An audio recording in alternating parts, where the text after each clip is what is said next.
জাতীয় পার্টি এবং গণ অধিকার পরিষদের মধ্যে সংঘাত এবং নুরুল হক নূরের উপর নিরাপত্তা বাহিনীর হামলাকে কেন্দ্র করে রাজনীতির মাঠ হঠাৎ উত্তপ্ত হবার পরপরই অন্তর্বর্তী সরকারের পক্ষ থেকে রাজনৈতিক দলগুলোর সঙ্গে বৈঠকের উদ্যোগ নিতে দেখা যায়।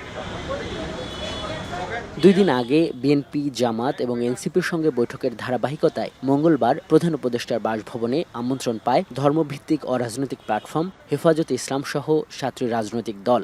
বিকেল 5টার পরপরই শুরু হয় বৈঠক, চলে প্রায় 2 ঘণ্টা ধরে। 53 বছরে যে জন আকাঙ্ক্ষা পূরণ হয় নাই। বৈঠক শেষ করে ইসলামী আন্দোলনের নেতারা দাবি করেন প্রধান উপদেষ্টা তাদের উত্থাপিত পিআর পদ্ধতির নির্বাচনের কথা মনোযোগ দিয়ে শুনেছেন, যেটি বাস্তবায়নে প্রয়োজনে গণভোট দাবি করেন তারা। যদিও এ নিয়ে দ্বিমত জানায় নাগরিক সংহতি ও এলডিপি। 31টি দল ছিলাম ঐক্যমত্য কমিশনের ওই বৈঠকগুলোতে, সেখানে 26টি দল তারা পিআর এর পক্ষে মত দিয়েছে। এইটার উপর একটা আপনার রেফারেন্ডাম দেন, একটা গণভোটের ব্যবস্থা করেন। পিআর পদ্ধতিতে যে সকল রাজনৈতিক দলগুলো আজকে নির্বাচন চাচ্ছেন, তারা কিন্তু ঐক্যমত্য কমিশনের আলোচনার শুরুতে আমাদের যে পার্লামেন্ট, এই পার্লামেন্টে পিআর পদ্ধতি কেউ দাবি করেন নাই। একটা সুষ্ঠু নির্বাচন করার জন্য এবং তিনি যে ইতিমধ্যে সময়সীমা ঘোষণা করেছেন আগামী 2026-এর মধ্য ফেব্রুয়ারির মধ্যে আগামী জাতীয় নির্বাচন অনুষ্ঠানের কথা, এই জাতীয় নির্বাচন অনুষ্ঠান করতে তার সরকার বদ্ধপরিকর। বৈঠক পরবর্তী সংবাদ সম্মেলনে কথা বলেন হেফাজত নেতারাও। আওয়ামী লীগ আমলে সংবিধানের মূলনীতি থেকে বাদ দেয়া, আল্লাহর উপর আস্থা বিশ্বাস পুনর্বহাল চান তারা। আর নির্বাচন পূর্ব আইন শৃঙ্খলা পরিস্থিতি স্বাভাবিক রাখতে জেলা উপজেলায় রাজনৈতিক পরিষদ গঠনের দাবি জানায় এবি পার্টি।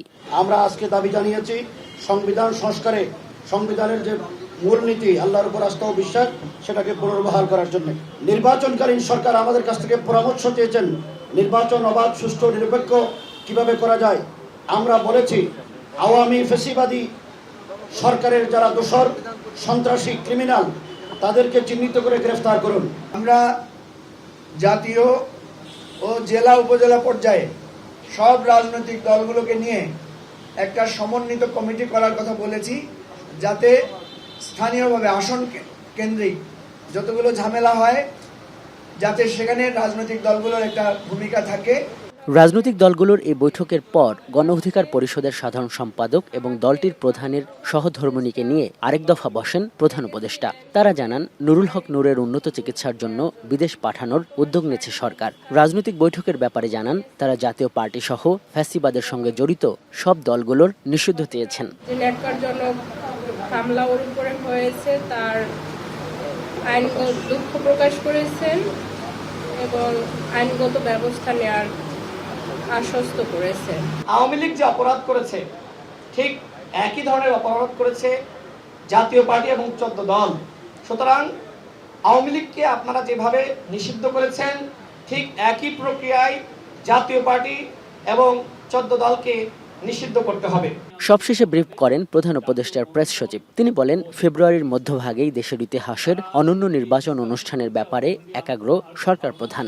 রাজনৈতিক দলগুলোর সঙ্গে এ ব্যাপারে পরামর্শ করতেই তিনি সবার সঙ্গে বসেছেন। দুর্গাপূজা ও নির্বাচন নিয়ে নাশকতা ও ষড়যন্ত্রের শঙ্কার কথা বলেন তিনি।